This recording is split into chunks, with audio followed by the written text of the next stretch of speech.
Welcome to A1 Telugu first news. ముందుగా headlines చూద్దాం.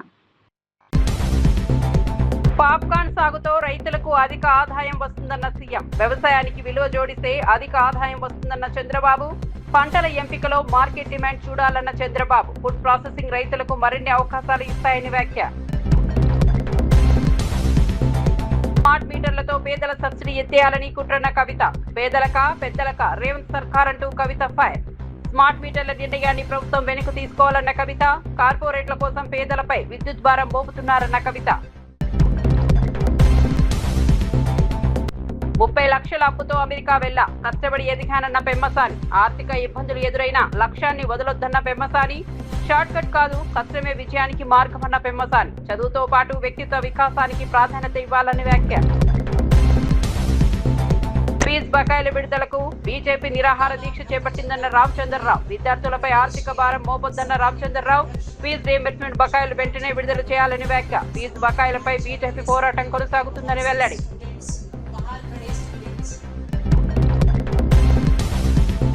బీసీలకు అధికారం ఇచ్చిన నేత జగనన్న ధర్మాన ప్రసాదరావు. బీసీలకు జగన్ హయాంలోనే ఎక్కువ ప్రాధాన్యత దక్కిందన్న ధర్మాన. బీసీలను చంద్రబాబు ఓటు బ్యాంకుగా చూస్తున్నారన్న ధర్మాన. బీసీలకు అధికారంలో భాగస్వామ్యం కల్పించాలన్న ధర్మాన ప్రసాదరావు. చంద్రబాబు ఏలూరు జిల్లా ముసునూరులో నాన్జీ ఎంఏ పాప్కార్న్ హైబ్రిడ్ విత్తనాల ఆవిష్కరణ కార్యక్రమంలో సీఎం చంద్రబాబు నాయుడు పాల్గొన్నారు. ఈ సందర్భంగా రైతులు సంప్రదాయ వ్యవసాయ పద్ధతులతో పాటు హార్టికల్చర్, ఫుడ్ ప్రాసెసింగ్ రంగాల వైపు కూడా దృష్టి పెట్టాలని పిలుపునిచ్చారు. వ్యవసాయ ఉత్పత్తులకు విలువ జోడిస్తే రైతులకు మరింత ఆదాయం లభించే అవకాశం ఉంటుందని సీఎం తెలిపారు. గత 11 ఏళ్లలో సుమారు 40,000 ఎకరాల్లో పాప్కార్న్ సాగును విస్తరించిన గార్మే సంస్థను ఆయన అభినందించారు. ఆసియాలోని అతిపెద్ద ప్రాసెసింగ్ కేంద్రాన్ని ఏర్పాటు చేయడం ద్వారా రైతులకు మార్కెట్ అవకాశాలు పెరిగాయని పేర్కొన్నారు. వ్యవసాయాన్ని ఆధునిక సాంకేతికతతో అనుసంధానం చేయాల్సిన అవసరం ఉందని చంద్రబాబు అన్నారు. రైతులు పంటల ఎంపికలో మార్కెట్ డిమాండ్ను కూడా పరిగణలోనికి తీసుకోవాలని సూచించారు. ఫుడ్ ప్రాసెసింగ్ పరిశ్రమల అభివృద్ధి ద్వారా గ్రామీణ ప్రాంతాల్లో ఉపాధి అవకాశాలు పెరుగుతాయని తెలిపారు. రైతులకు నాణ్యమైన విత్తనాలు, ఆధునిక సాగు పద్ధతులు అందుబాటులోకి తీసుకురావాలని ప్రభుత్వం కృషి చేస్తోందన్నారు. ఈ కంపెనీతో కానీ ఎంఓయూ చేసుకుంటే ఇంకా తిరుగు ఉండదని మరొక్కసారి మీ అందరికీ విజ్ఞప్తి చేస్తున్నా. అది ఈ కంపెనీ యొక్క విశిష్టత. 11 ఏళ్లకు మునుపు మన దేశంలో అమ్ముడైన ప్రతి పాప్కార్న్ కోన్పై ఖర్చు చేసిన డబ్బులన్నీ 70% పైగా బ్రెజిల్, అర్జెంటీనాకి వెళ్ళాయి. ఈరోజు ఆ 70% మన రైతులకే చేరుతా ఉంది. ఇప్పటికే మీరు ఒకసారి చూస్తే దేశానికి 125 million American dollars foreign exchange కూడా ఆదా అయింది. 11 ఏళ్లలో పాప్కార్న్ మొక్కజొన్న ఉత్పత్తి వాటా 30% నుంచి 65%కి పెరిగింది. ఇదన్నీ చూసిన తర్వాత నాకు ఏమాత్రం వారు అన్నారు ఇప్పుడు మాట్లాడుతూ ఏషియా మార్కెట్ అంతా క్యాప్చర్ చేస్తామని. ఏషియా మార్కెట్ కాదు, ప్రపంచంలో అన్ని దేశాలకి ఇక్కడ తయారు చేసిన పాప్కార్న్ పంపించే బాధ్యత మీది. మీరు అనుకుంటే 11 ఏళ్ళు చేశారు, ఇంకొక 10-15 ఏళ్లలో గ్లోబల్ మార్కెట్ అన్ని కంట్రీస్ కూడా క్యాప్చర్ చేసే పరిస్థితి వచ్చింది. ఇప్పుడే ఉపరాష్ట్రపతి గారు అంటున్నారు, మంచి ఆలోచన, నేను కూడా మాట్లాడతాను రైల్వే మినిస్టర్తో. ఇక్కడ ఉత్పత్తి చేసిన పాప్కార్న్ని అదే సమయంలో అరకు కాఫీని ఎక్కడ రైల్వే స్టేషన్లు అన్నీ పెడితే ఆంధ్ర పాప్కార్న్, అరకు కాఫీ తాగే పరిస్థితి వస్తుందని చెప్పి కూడా నేను మీకు తెలియజేస్తున్నా. వికసిత్ భారత్ ఈరోజు మనందరం కూడా ఆలోచిస్తున్నాం. ఈరోజు మీరు ఇక్కడ చూస్తే అరకు కాఫీ కానీ, ఇక్కడ పాప్కార్న్ కానీ, కొండవీటి బొమ్మలు కూడా మీరు చూశారు, ఎద్దల బండి కూడా. ఇవన్నీ స్వదేశీ. ఇది మన ప్రధానమంత్రి కోరుకునే విధానం. తప్పకుండా స్వదేశీ విధానంతో మనం అందరం కూడా స్వయం సమృద్ధి సాధించడమే కాదు, ప్రపంచానికి మనం ఉత్పత్తి చేసిన వస్తువుల్ని ఎగుమతి చేసే రోజు చాలా దగ్గరలో ఉందని చెప్పి కూడా నేను మీకు తెలియజేస్తున్నా. వ్యవసాయంలో అనేక మోడల్స్ రావాలి. ఈ విషయంలో నేను అందరినీ కోరుతున్నా. ఎందుకంటే మీరు ఒకసారి చూస్తే ఎన్డీఏ ప్రభుత్వం అటు కేంద్రంలో ఇటు రాష్ట్రంలో వ్యవసాయాన్ని ఒక జీవనోపాధిగానే చూడడం లేదు. వ్యవసాయాన్ని ఒక ఆర్థిక శక్తిగా, రైతుల్ని ఒక ఆంట్రప్రెన్యూర్గా చూడాలనేది మా విధానం. వ్యవసాయ ఉత్పత్తుల్ని ప్రాసెస్ చేసి విలువ జోడిస్తే ఏ విధంగా ఉంటుందో. ఫీజు రీయింబర్స్మెంట్ బకాయిల కోసం బీజేపీ చేపట్టిన నిరాహార దీక్షపై కాంగ్రెస్ తీవ్ర విమర్శలు చేసింది. విద్యార్థుల సమస్యలపై మాట్లాడే నైతిక హక్కు బీజేపీకి ఉందా అని ప్రభుత్వ విప్లో ఆది శ్రీనివాస్, మల్మూరి వెంకట్ ప్రశ్నించారు. నీట్ పేపర్ లీక్ వివాదం సమయంలో విద్యార్థులకు జరిగిన అన్యాయంపై బీజేపీ ఎక్కడ పోరాడిందని వారు నిలదీశారు. దేశ విద్యా వ్యవస్థలో నెలకొన్న సమస్యలకు బీజేపీ కూడా బాధ్యత వహించాలని కాంగ్రెస్ నేతలు ఆరోపించారు.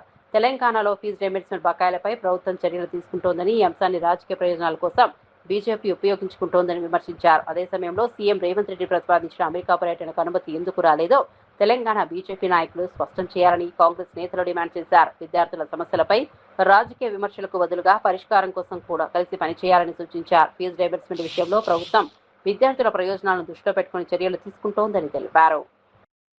మీరు ఈ విధంగా అనేక మార్పులు విద్యా విధానం తీసుకొస్తున్నటువంటి రేవంత్ రెడ్డి గారి ఆలోచనకు అనుగుణంగా ముందుకు పోయే క్రమంలో మోకాళ్ళు అడ్డుతున్నది కేంద్ర బీజేపీ ప్రభుత్వం. అమెరికా టూర్ అడ్డుకున్నది బీజేపీ ప్రభుత్వం. దానికి ముందుగా క్షమాపణ చెప్పి ప్రభుత్వం పట్ల మీరు విమర్శ చేస్తే చూస్తూ ఊరుకో.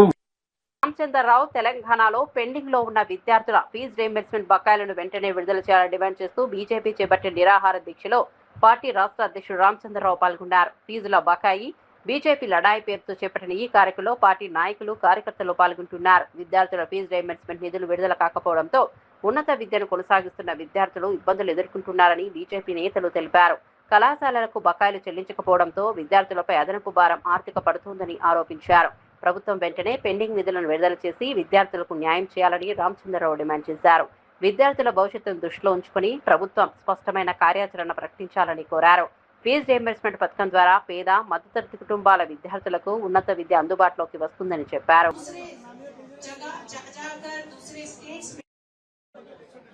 युवाओं की बात करते हैं, वो उनको फुर्सत नहीं है कि तेलंगाना में आकर तेलंगाना के युवाओं के साथ खड़े हो, जिनको अपनी पढ़ाई लिखाई आगे जारी करने में इतना मुश्किल हो रहा है। केसीआर की जब सरकार थी यहाँ पर तो उसको बदलाव करके यहाँ के लोगों ने सोचा कि शायद कांग्रेस कुछ कर पाए बदलाव, लेकिन उस समय जो 6,000 करोड़ उन्होंने जो स्टूडेंट्स के पैसे देने थे, फीस का रिइंबर्समेंट करना था, आज वो 12,000 करोड़ बन गया है। पूना में कल बड़ी बड़ी बातें कर रहे थे एक 58 ईयर ओल्ड युवा कांग्रेस के, और कह रहे थे कि अगर युवाओं को कोई रोजगार दे सकता है तो कांग्रेस दे सकती है, युवाओं की पढ़ाई की बात कर सकती है तो कांग्रेस। तो यहाँ तो कांग्रेस की सरकार है, फिर युवाओं को इतना लड़ना क्यों पड़ रहा है? क्यों भारतीय जनता पार्टी के अध्यक्ष को अनशन पर जाना पड़ रहा है, वो भी अपने ऑफिस में, क्योंकि बाहर अलाउ नहीं किया गया कि क्योंकि हजारों लाखों स्टूडेंट्स हमारे इस कार्यक्रम में शामिल होने के लिए खड़े थे। सरकार को डर है, रेवंत रेड्डी को डर है कि अगर बाहर जाने दिया जाए, अलाउ करने दिया जाए तो शायद उनकी सरकार का तख्ता पलट आज और कल में ही हो जाए। लोग इतने दुखी हैं रेवंत रेड्डी से, वो बाहर की सरकार जाके बाहर की देशों में घूम रहे हैं और घूमना चाहते थे, जो सरकार ने अलाउ नहीं किया। वो आज अपनी देश की, अपने राज्य की जनता को जवाब नहीं बनती है उनकी, और जवाब दे नहीं पा रहे कि क्यों आज युवा बेरोजगार बढ़ते जा रहे हैं, क्यों पहले से ज्यादा దీని వెనుక భారతీయ జనతా పార్టీ నాయకులందరూ కూడా ఉన్నారు గుర్తుపెట్టుకోవాలి. మిత్రులారా, ఈరోజు ఒక ఫీజు రీయింబర్స్మెంటే కాదు, పాలిటెక్నిక్ కళాశాలలో ఈరోజు విద్యార్థులు అక్కడ సమ్మె చేస్తా ఉన్నారు. యంగ్ ఇండియా అనే పేరు మీద పెట్టి విద్యా సంస్థని పాలిటెక్నిక్ దాంట్లో కలుపుతా అంటున్నారు. విద్యార్థులు దాన్ని వ్యతిరేకిస్తా ఉన్నారు. పాలిటెక్నిక్ విద్యార్థులందరూ లాఠీ చార్జ్ చేస్తుంది ఈ ప్రభుత్వం. లాఠీ చార్జే కాదు, వాళ్ళని ఈరోజు అతి ఒక దుర్చిగా ప్రవర్తిస్తున్నటువంటి పోలీసుల వ్యవస్థను మనం చూస్తున్నాం ఈరోజు. మొన్ననే నేను ఆయుష్ యూనివర్సిటీ వెళ్ళాను. అక్కడ యునాని, ఎంబీ, ఆయుర్వేదిక్, అదేవిధంగా హోమియోపతి విద్యార్థులు సైబర్ల కోసం కొట్లాడుతూ ఉన్నారు. ఈ రాష్ట్రంలో ఎక్కడ చూసినా, ఏ విద్యా వ్యవస్థ చూసినా విద్యార్థులు సమ్మెలో ఉన్నారు, ఆందోళన చేస్తా ఉన్నారు. నిజంగా ఈరోజు విద్యార్థులు మొత్తం రాష్ట్రంలో ఆలోచించాల్సిన అవసరం ఉన్నది. ఏ రాహుల్ గాంధీ అయితే ఇక్కడికి వచ్చి నేను యువ డిక్లరేషన్ చెప్పి జాబ్ క్యాలెండర్ అని చెప్పి అనౌన్స్ చేశాడో, ఆ రాహుల్ గాంధీ దేశమంతా తిరుగుతూ ఉన్నారు. ఇప్పుడు దేశమంతా తిరిగి ఎక్కడైతే బీజేపీ రాష్ట్ర పరిపాలన రాష్ట్రాలు ఉన్నాయో అక్కడ విద్యార్థులు రెచ్చగొడతా ఉన్నాడు. కానీ నువ్వు రాహుల్ గాంధీని అడుగుతా ఉన్నాను, నీకు దమ్ముంటే తెలంగాణకు రా, తెలంగాణ విద్యార్థులకు ఫీజు రీయింబర్స్మెంట్ చెప్పేసి నీ యొక్క ప్రభుత్వము, నీ యొక్క కాంగ్రెస్ ప్రభుత్వము నీకు మాత్రం సమయానికి ముడుపులు ముడతా ఇక్కడి నుంచి, కానీ విద్యార్థులకు సమయానికి స్కాలర్షిప్ రావు. ఎందుకు రాదని చెప్పి అడుగుతా ఉన్నాను. ఈరోజు విద్యార్థులను రెచ్చగొట్టి మోదీ గారిని బద్నాం చేసే ప్రయత్నం చేస్తా ఉన్నారు.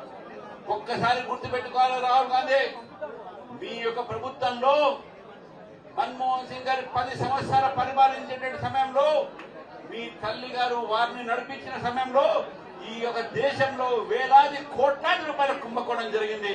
కానీ నరేంద్ర మోదీ గారు వచ్చిన తర్వాత ఒక్క రూపాయి కుంభకోణం జరగలేదనే విషయాన్ని గుర్తు. ఆ రోజు మీ ప్రభుత్వం 60 సంవత్సరాలు పరిపాలిస్తే ఈ దేశంలో కేవలం 6 ఐఐటీలు మాత్రమే ఉన్నాయి.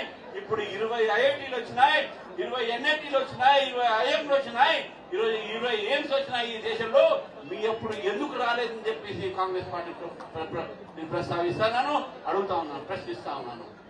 అందుకే మిత్రులు ఆలోచించారు. నరేంద్ర మోదీ గారు వచ్చిన తర్వాత దేశంలో పిల్లలకు చదువుకునే అవకాశాలు దొరికినాయి. నరేంద్ర మోదీ గారు వచ్చిన తర్వాత విశ్వవిద్యాలయాలు అనేక రకాలైనటువంటి ప్రగతి చెందుతా ఉన్నారు. నరేంద్ర మోదీ గారు వచ్చిన తర్వాత యువకు ఒక ఉద్యోగ అవకాశాలు వచ్చినాయి. పెంబసాని ఉన్నత చదువుల కోసం అమెరికా వెళ్లిన సమయంలో తమ కుటుంబానికి సుమారు 30 లక్షల అప్పు ఉండేదని కేంద్ర మంత్రి పెంబసాని చంద్రశేఖర్ తెలిపారు. ఎన్నో కష్టాలు ఎదుర్కొని ప్రస్తుత స్థాయికి చేరుకున్నారని ఆయన విద్యార్థులతో పంచుకున్నారు. జీవితంలో ఆర్థిక ఇబ్బందులు ఎదురైనా లక్ష్యాన్ని వదులుకోకూడదని సూచించారు. డిగ్రీ విద్యార్థులకు అవకాశాలను అందించగలదని, కానీ వ్యక్తిత్వమే జీవితంలో ఉన్నత స్థాయికి తీసుకెళ్తుందని పెమ్మసాని అన్నారు. విజయాన్ని సాధించేందుకు షార్ట్ కట్ మార్గాలను వెతకకూడదని సూచించారు. కష్టపడి పనిచేయడం, క్రమశిక్షణ, పట్టుదలతో ముందుకు సాగితే లక్ష్యాలను సాధించవచ్చని తెలిపారు. విద్యార్థులు చదువుతో పాటు వ్యక్తిత్వ వికాసానికి కూడా ప్రాధాన్యత ఇవ్వాలని కోరారు. And this is the mindset one should have today, because the world is rapidly changing. Change is not a wall. It is a wave, like the one that you are sitting and watching over the beach. If you know how to ride the tide, you will go to places where you have never imagined. But if you consider these challenges as a wall, then it will obviously be overwhelming. And whatever I tell you is based on my real life experience. As they have said, I built an iconic company. There are 1,000 PhDs, professors from Harvard to everywhere work with me. To hire those 1,000 people, I probably interviewed 10,000 people. And whatever I tell you, and I fired many people, and I rewarded many people. And these are standardized principles that work for everybody. TG Jeevan Reddy Kaleshwaram ప్రాజెక్టుపై రాజకీయ కక్షతో Congress ప్రభుత్వం వ్యవహరిస్తోందని BRS general secretary TG Jeevan Reddy ఆరోపించారు. కాళేశ్వరం ప్రాజెక్టుపై CWRSPS ఇచ్చిన నివేదిక కాంగ్రెస్ ప్రభుత్వానికి చెంపపెట్టు లాంటిదని ఆయన వ్యాఖ్యానించారు. నివేదిక వెలువడి 5 రోజులు గడిచినా మంత్రి ఉత్తమ్ కుమార్ రెడ్డి ఎందుకు స్పందించడం లేదని ప్రశ్నించారు. ఇప్పటికైనా ప్రభుత్వం రాజకీయ భేషజాలకు పోకుండా ప్రాజెక్టులోని బ్యారేజీలను వినియోగించుకోవాలని డిమాండ్ చేశారు. అందుబాటులో ఉన్న నీటిని ఉపయోగించుకుని పంపులను ఆన్ చేసి రిజర్వాయర్లను నింపాలని కోరారు. కాళేశ్వరం ప్రాజెక్టు ద్వారా రైతులకు సాగునీరు అందించేందుకు ప్రభుత్వం చర్యలు తీసుకోవాలని అన్నారు. ప్రాజెక్టుపై రాజకీయ ఆరోపణలకు బదులుగా నిపుణుల నివేదికలను పరిగణలోనికి తీసుకుని నిర్ణయాలు తీసుకోవాలని సూచించారు. కేంద్ర జల విద్యుత్ పరిశోధన సంస్థ రిపోర్ట్ రావటం ఒక విధంగా రేవంత్ రెడ్డి ప్రభుత్వానికి చెంపపెట్టు అని చెప్పంటున్నా. రేవంత్ రెడ్డి ప్రభుత్వానికి చెంపపెట్టు అని చెప్పంటున్నా. రిపోర్ట్ వచ్చి 4 రోజులు గడుస్తుందే. ఉత్తమ్ రెడ్డి నోరు పడిపోయింది. ఉత్తమ్ రెడ్డి సరే రేవంత్ రెడ్డి విదేశాల్లో ఎక్కడుండో ఏందో తెలియదు, ఇవాళ వచ్చినట్టున్నాడు. దానికి సంబంధించి శాఖ మంత్రి ఉత్తమ్ రెడ్డి గారు ఏదైతుందో రిపోర్ట్ వచ్చిన తర్వాత ఇమీడియట్ స్పందించాలి కదా. సరే ఆల్రెడీ వి థాట్ దట్ మేము అన్నారు సింధీల వినియోగానికి మరి అవసరం ఉంటుందో లేదో వినియోగించో లేదో అని చెప్పని మేము నిర్ణయం తీసుకోలేకపోయినాం. రిపోర్ట్ ఏదైతుందో అన్నారు సింధిల్లా కెన్ బి యూజ్డ్ అని చెప్పని రిపోర్ట్ వచ్చింది. మేము తక్షణమే కన్నపల్లి పంపోజ్ ఏదైతుందో మేము ఆన్ చేసి నీటిని ఎత్తిపోస్తామని చెప్పనైతే మాట్లాడాలి కదా. దాదాపు 50,000 క్యూసెక్ పై ఫ్లో పోతుంది ఇప్పటికీ. About 54,000 cusec something flow is a going. అంటే 54,000 క్యూసెక్ అంటే దాదాపు 5 టీఎంసీ నీరు వల్ల కిందికి దిగకపోతుంది. మనం రోజు 2 టీఎంసీ నీటిని ఎత్తిపోసుకునేటువంటి సామర్థ్యం మనం కలిగి ఉన్నాం. నిజంగా కేటీఆర్ గారు ఎప్పుడైతే సూచన చేసిండ్రో ఆనాడే గట్ట కన్నపల్లి పంపోజ్ ఆన్ చేసి నీటిని పైకి ఎత్తిపోస్తే ఇప్పటి దాదాపు 100 టీఎంసీని మనం ఎగువ జలాశయాలన్నీ కూడా నింపుకునే అవకాశం ఉంటుండే. ఎగువ జలాశయాలన్నీ కూడా ఏమంటారు, ఇప్పటికైనా రేవంత్ రెడ్డి నువ్వు భేషజాలకు ఓకయా, నీ కుట్రలు కుతంతా జాలి. ఇప్పటికి ప్రజలంతా గమనిస్తున్నారు, రైతాంగం అంతా గమనిస్తున్నారు కాళేశ్వరం ప్రాజెక్టు యొక్క గొప్పతనం, దాని విలువ అనేది ఇస్తుందో. వీళ్ళు కేవలం తెలంగాణ రాష్ట్రానికి పరిమితం కాదు, జాతీయ అంతర్జాతీయ స్థాయిలో దాన్ని ఏదైతుందో దాన్ని గుర్తిస్తున్నారు. నీ అంతర్గత సమస్యలతో ఏదైతుందో రాష్ట్రాన్ని నువ్వు ఏం చేయదలుచుకున్నావు? నువ్వు రాష్ట్రం పాలన అనేది ఏదైతుందో ప్రధానం. ఒక ముఖ్యమంత్రికి ప్రభుత్వానికి ఏదైతుందో పాలన ప్రధానం, పార్టీ వ్యవహారాలు ఏదైతుందో సెకండరీ. మంత్రి ధర్మాన ప్రసాదరావు బీసీల పట్ల పూర్తి అవగాహనతో వారికి రాజకీయ సామాజిక అవకాశాలు కల్పించిన నాయకుడు వైఎస్ జగన్మోహన్ రెడ్డి అని మాజీ మంత్రి ధర్మాన ప్రసాదరావు అన్నారు. బీసీలను అన్ని రంగాల్లో అభివృద్ధి చేయాలనే ఆలోచనతో జగన్ పనిచేశారని తెలిపారు. తన మంత్రివర్గంలో బీసీలకు తగిన ప్రాధాన్యత కల్పించడంతో పాటు వారికి అనేక అవకాశాలు కల్పించాలని పేర్కొన్నారు. గతంలో ఉన్న ప్రభుత్వాలతో పోలిస్తే జగన్ మంత్రివర్గంలో బీసీలకు ఎక్కువ ప్రాధాన్యత లభించిందని ధర్మాన అన్నారు. బీసీల సంక్షేమం పేరుతో చంద్రబాబు రాజకీయ ప్రయోజనాల కోసం ఆ వర్గాన్ని ఉపయోగించుకుంటున్నారని ఆరోపించారు. బీసీలకు వాస్తవంగా కల్పించిన ప్రయోజనాలు మాత్రం చాలా తక్కువగా ఉన్నాయని విమర్శించారు.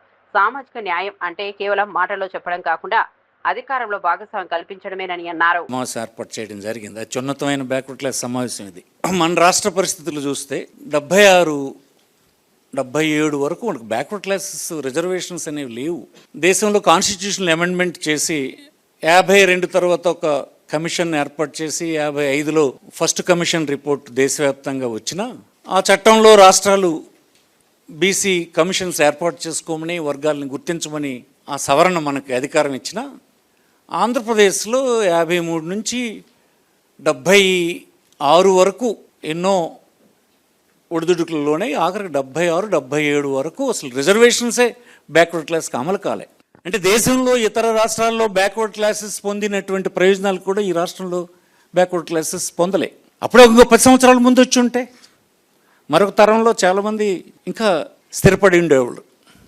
సరే, అది అయిపోయింది. ఆ తర్వాత వచ్చినటువంటి ప్రభుత్వాలు మీరు చూస్తే రాజీవ్ తన కుమారుడని మేఘనను కూడా కూతురు కంటే ఎక్కువగా చూసుకున్నామని కుటుంబ సభ్యుడు తెలిపారు. తన బాధ్యతగా రాజీవ్కు ఘనంగా వివాహం చేశామని చెప్పారు. పెళ్లి అనంతరం రాజీవ్ మేఘన మధ్య భేదాభిప్రాయాలు ఏర్పడ్డాయని, వారిద్దరూ కలిసి ఉండాలని కుటుంబ సభ్యులంతా కోరుకున్నామని వివరించారు. ఇద్దరి మధ్య సఖ్యత కోసం పలుమార్లు ప్రయత్నాలు చేసినప్పటికీ మనస్పర్ధలు పెరిగాయని తెలిపారు. చివరకు రాజు విడాకుల కోసం కోర్టును ఆశ్రయించాల్సి వచ్చిందని చెప్పారు. మరోవైపు మేఘన ఇచ్చిన ఫిర్యాదులో మత మార్పిడికి సంబంధించిన అంశాలను ప్రస్తావించడం కుటుంబానికి తీవ్ర మానసిక వేదన కలిగించిందని అన్నారు. తాము తిరుమల వెంకన్న స్వామిని, శ్రీశైలం మల్లలను, విజయవాడ కనకదుర్గమును దర్శించుకునే కుటుంబమని వివరించారు. తమపై నీచంగా రాతలు రాసి మానసిక క్షోభకు గురి చేసినారని ఆవేదన వ్యక్తం చేశారు. కుటుంబ వివాదాన్ని మతపరమైన అంశంగా తీర్చిదిద్దడం, చిత్రీకరించడం సరికాదని అన్నారు. మేము మా కుటుంబం చక్కగా గౌరవించడం, చక్కగా సొంత కూతురులాగా నేను కానీ నా భార్య చూసుకున్నాం. ఈ పరిస్థితుల్లో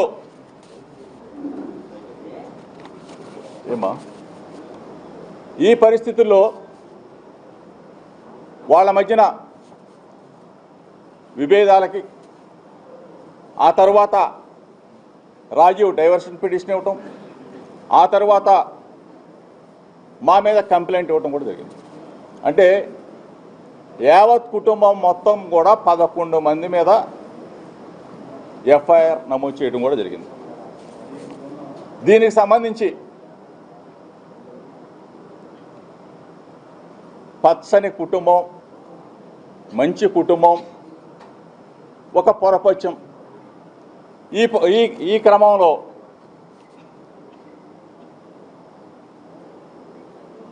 కొంతమంది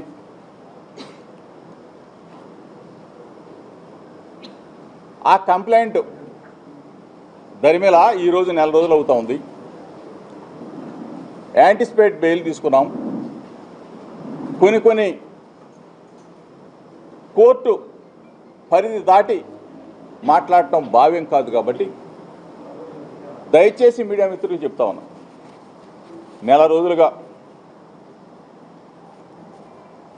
వ్యక్తిగత జీవితాలు, కుటుంబ జీవితాలు, కుటుంబంలో వచ్చిన మనస్పర్ధలు, ఇద్దరి జీవితాలు అంటే రాజీవ్ మేఘన సంబంధించిన విషయాలని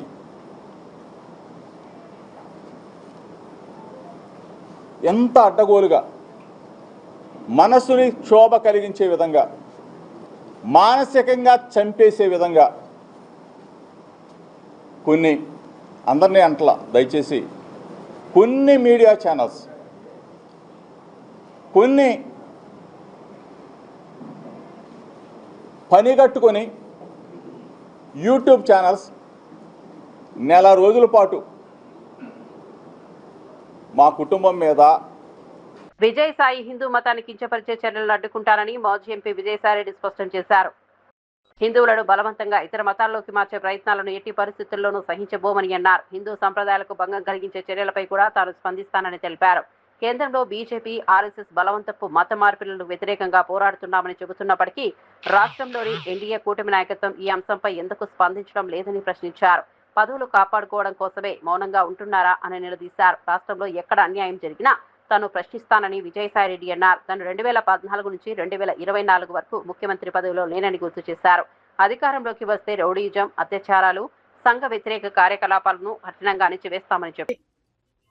ఆర్ఎస్ఎస్ కానీ లేకుండా మిగతా బీజేపీ కానీ గట్టి చర్యలు తీసుకుంటా ఉంటే ఇటువంటి ఇన్సిడెంట్స్ పునరావృతం కాకుండా బీజేపీ కేంద్ర నాయకత్వం, సంఘ పరివార్ కేంద్ర నాయకత్వం అహర్నిశాలు పనిచేస్తా ఉంటే రాష్ట్ర బీజేపీ యూనిట్ నిద్రపోతా ఉంది. ఎందుకు నిద్రపోతా ఉంది? మీ పదవులు కాపాడుకోవడం కోసం నిద్రపోతున్నారా? లేకుంటే వేరే ఇంకేదైనా ఎక్స్ట్రేనియస్ కన్సిడరేషన్స్ మీరు చంద్రబాబు నుంచి పొందుతున్నారా? ఎందుకు బీజేపీ రాష్ట్ర నాయకత్వం అంటే స్టేట్ లీడర్షిప్ దీన్ని స్పెక్టేటర్ గా చూస్తా ఉంది? దీనిలో మీ ఇంట్రెస్ట్ ఏంటి అన్నటువంటి విషయాన్ని నేను బీజేపీ స్టేట్ లీడర్షిప్ ని క్వశ్చన్ చేస్తా ఉన్నాను.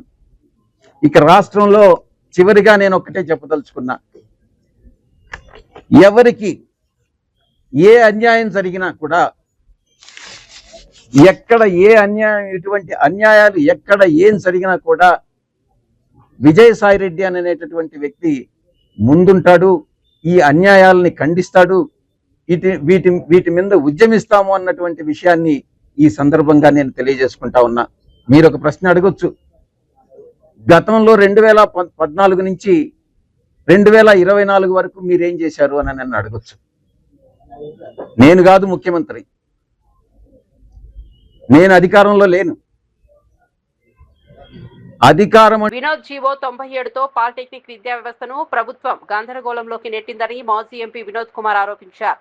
10 రోజులుగా విద్యార్థులు ఆందోళనలు చేస్తున్నా కాంగ్రెస్ ప్రభుత్వం పట్టించుకోవడం లేదని విమర్శించారు. పాలిటెక్నిక్ కళాశాలను స్కిల్ యూనివర్సిటీ పరిధిలోకి తీసుకురావడాన్ని విద్యార్థులు తీవ్రంగా వ్యతిరేకిస్తున్నారని తెలిపారు. విద్యార్థుల న్యాయమైన పోరాటానికి బీఆర్ఎస్ పూర్తి మద్దతు ఇస్తుందని స్పష్టం చేశారు. స్కిల్ యూనివర్సిటీకి సంబంధించిన చట్టంలో అది ప్రధానంగా డిగ్రీలు అందించడానికి మాత్రమే పరిమితమైందని పేర్కొన్నారు. ప్రస్తుతం స్కిల్ యూనివర్సిటీకి ఏఐసిటిఈ గుర్తింపు కూడా లేదని ఆరోపించారు. అలాంటి పరిస్థితుల్లో పాలిటెక్నిక్ విద్యార్థుల భవిష్యత్తుపై ప్రభుత్వం తీసుకుంటున్న నిర్ణయాలు ఆందోళన కలిగిస్తున్నాయని అన్నారు.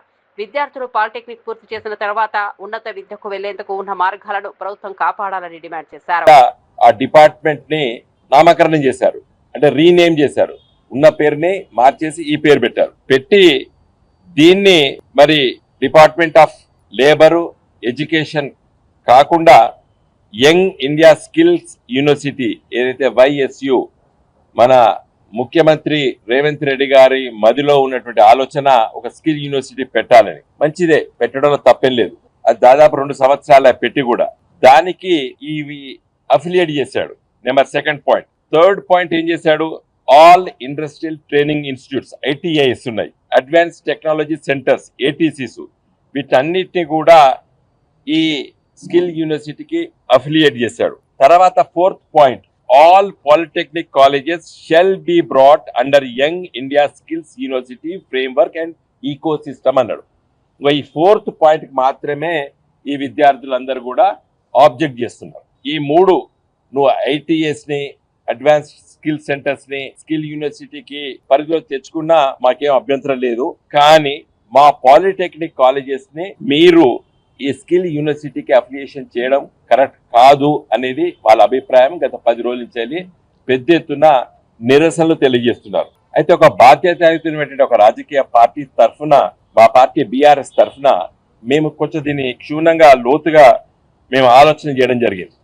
ఈ జీవో మొత్తంలో మళ్ళీ ఏం చెప్తాడు, young India skills university act 2024ను, తెలంగాణ ఎడ్యుకేషన్ యాక్ట్ 1982, ఈ రెండింటినీ కూడా ఏమైనా అమెండ్మెంట్ చేయాలన్నా లేదా కొత్త చట్టాలు తీసుకురావాలన్నా మీరు ఆలోచన చేయమని చెప్పి చీఫ్ సెక్రటరీ గారు ఇచ్చినటువంటి జీవో ఇది. స్కిల్ యూనివర్సిటీ అంటే ఏంది అనేది మళ్ళీ లోతుగా నేను పరిశీలించడం జరిగింది. గెజిట్ పబ్లికేషన్ ఎప్పుడు వచ్చింది, ఇది ఆగస్ట్ 14, అంటే ఖచ్చితంగా 2 సంవత్సరాల క్రితం, 2024 ఆగస్ట్ 14 నాడు 2 సంవత్సరాల క్రితము స్కిల్ యూనివర్సిటీ మన రాష్ట్ర శాసనసభ చట్టం ద్వారా ఏర్పడ్డది. ఈ స్కిల్ యూనివర్సిటీ మొత్తం గెజిట్ మొత్తం ఈ జీవోస్ అన్ని ఈ చట్టంలో ఉన్నటువంటి అవన్నీ కూడా చూడడం జరిగింది. అయితే ఈ స్కిల్ యూనివర్సిటీ చట్టం బానే ఉంది, కానీ ఈ యూనివర్సిటీకి కేంద్ర ప్రభుత్వం UGC తెలంగాణలో గృహ విద్యుత్ కనెక్షన్లను స్మార్ట్ మీటర్లు ఏర్పాటు చేయాలన్న ప్రభుత్వ నిర్ణయాన్ని తెలంగాణ రక్షణ సేన చీఫ్ కవిత తీవ్రంగా వ్యతిరేకించారు. రేవంత్ రెడ్డి ప్రభుత్వం పేదల పక్షాన కాకుండా పెద్దల పక్షాన వ్యవహరిస్తోందని ఆరోపించారు. కార్పొరేట్ సంస్థలతో కుమ్మక్కై స్మార్ట్ మీటర్ల పేరుతో పేదలకు అందుతున్న విద్యుత్ సబ్సిడీలను ఎత్తివేసే కుట్ర జరుగుతోందని విమర్శించారు. కేంద్ర ప్రభుత్వం తీసుకొస్తున్న విధానాలను రాష్ట్ర ప్రభుత్వం ప్రశ్నించకుండా సమర్థిస్తోందని కవిత ఆరోపించారు. అదాని వంటి కార్పొరేట్ సంస్థలకు ప్రయోజనం చేకూర్చేలా నిర్ణయాలు తీసుకుంటున్నారని ఆమె విమర్శించారు. గృహ విద్యుత్ వినియోగదారులపై స్మార్ట్ మీటర్ల భారం మోపడం వల్ల భవిష్యత్తులో పేద మధ్యతరగతి కుటుంబాలపై అదనపు ఆర్థిక భారం పడే అవకాశం ఉందని పేర్కొన్నారు. విద్యుత్ రంగంలో సంస్కరణల పేరుతో ప్రజలకు అందుతున్న సబ్సిడీలను తొలగించే ప్రయత్నాలను అడ్డుకోవాలని ఆమె డిమాండ్ చేశారు. ఆటోమేటిక్ గా రీడింగ్ వస్తుంది, స్మార్ట్ మీటరే ఇప్పుడు కూడా ఉన్నది. కానీ ఇప్పుడు వీళ్ళు ప్రపోజ్ చేసేటటువంటి కొత్త మీటర్ ఏంటంటే, ఏదైతే రైతులు ఢిల్లీ సింగ్ బార్డర్ దగ్గర ఉద్యమం చేస్తే నల్ల చట్టాలు తొలగించిండ్రో, ఆ నల్ల చట్టాల్లో భాగంగా అదానీ వాళ్ళ కంపెనీకి సంబంధించి మీటర్లు ఏవైతే వ్యవసాయానికి పెట్టాలనుకున్నారో, ఇప్పుడు కొత్తగా కేంద్ర ప్రభుత్వం ఒక కొత్త పథకం తీసుకొచ్చింది. దాన్ని రాష్ట్ర ప్రభుత్వం సంతకం పెట్టి ఒప్పుకొని ఇవాళ కొత్త స్మార్ట్ మీటర్లు పెట్టాలనుకుంటుంది. మరి కొత్త స్మార్ట్ మీటర్లు పెడితే నష్టమేంది అంటే, ఇవి మన సెల్ ఫోన్ ఎట్లయితే మనం మొదలే ఒక 1000 రూపాయలు 500 100 రూపాయలు పెట్టి ప్రీపెయిడ్ ఎట్లా చేసుకుంటామో అట్లా ప్రీపెయిడ్ స్మార్ట్ మీటర్లు పెట్టాలనుకుంటున్నారు. సరే, మొన్న మనందరం కూడా ERCలో గొడవ చేస్తే వ్యవసాయానికి పెట్టమని చెప్పిండ్రు. కానీ ఇప్పుడు మళ్ళీ మొత్తం పబ్లిక్కి పెట్టాలి, ప్రతి ఇంటికి కూడా స్మార్ట్ మీటర్ పెట్టాలనే ఒక ప్లాన్ చేస్తూ ఉన్నారు. దీనివల్ల నష్టమేంది? ఆల్రెడీ ఉత్తరప్రదేశ్లో ఈ ఎక్స్పెరిమెంట్ అయితే మొత్తం ప్రతి ఇంట్లోంచి మీటర్లు పీక్కొచ్చి ఎలక్ట్రిసిటీ ఆఫీసులలో మీటర్లు వేసి వెళ్ళిపోతున్నటువంటి పరిస్థితి ఉన్నది. మన దగ్గర కూడా క్రితం ప్రభుత్వంలో తెలంగాణలో గవర్నమెంట్ ఆఫీసుల్లో ఈ ప్రీపెయిడ్ స్మార్ట్ మీటర్ పెడితే సడన్గా అర్ధరాత్రి లేకపోతే ఏ టెలికాన్ఫరెన్స్ అవుతున్నప్పుడు కరెంట్ పోతుంది. ఎందుకంటే 100 రూపాయలకు మీరు ఛార్జ్ చేస్తే 100 రూపాయల యూనిట్స్ కాగానే ఆ కరెంట్ ఆగిపోవడం అనేది జరుగుతుంది. సో పాప్కార్న్ సాగుతో రైతులకు అధిక ఆదాయం వస్తుందన్న సీఎం. వ్యవసాయానికి విలువ జోడిస్తే అధిక ఆదాయం వస్తుందన్న చంద్రబాబు. పంటల ఎంపికలో మార్కెట్ డిమాండ్ చూడాలన్న చంద్రబాబు. ఫుడ్ ప్రాసెసింగ్ రైతులకు మరిన్ని అవకాశాలు ఇస్తాయని వ్యాఖ్య. స్మార్ట్ మీటర్లతో పేదల సబ్సిడీ ఎత్తేయాలని కుట్రన్న కవిత. పేదలకా పెద్దలకా రేవంత్ సర్కార్ అంటూ కవిత ఫైర్. స్మార్ట్ మీటర్ల నిర్ణయాన్ని ప్రభుత్వం వెనుక తీసుకోవాలన్న కవిత. కార్పొరేట్ల కోసం పేదలపై విద్యుత్ భారం మోపుతున్నారన్న కవిత. 30 లక్షల అప్పుతో అమెరికా వెళ్లా కష్టపడి ఎదిగానన్న పెమ్మసాని. ఆర్థిక ఇబ్బందులు ఎదురైనా లక్ష్యాన్ని వదలొద్దన్న పెమ్మసాని. షార్ట్ కట్ కాదు, కష్టమే విజయానికి మార్గమన్న పెమ్మసాని. చదువుతో పాటు వ్యక్తిత్వ వికాసానికి ప్రాధాన్యత ఇవ్వాలని వ్యాఖ్య. ఫీజు బకాయిల విడుదలకు బీజేపీ నిరాహార దీక్ష చేపట్టిందన్న రామచంద్రరావు. విద్యార్థులపై ఆర్థిక భారం మోపొద్దన్న రామచంద్రరావు. ఫీజు రీయింబర్స్మెంట్ బకాయిలు వెంటనే విడుదల చేయాలని వ్యాఖ్య. ఫీజు బకాయిలపై బీజేపీ పోరాటం కొనసాగుతుందని వెల్లడి.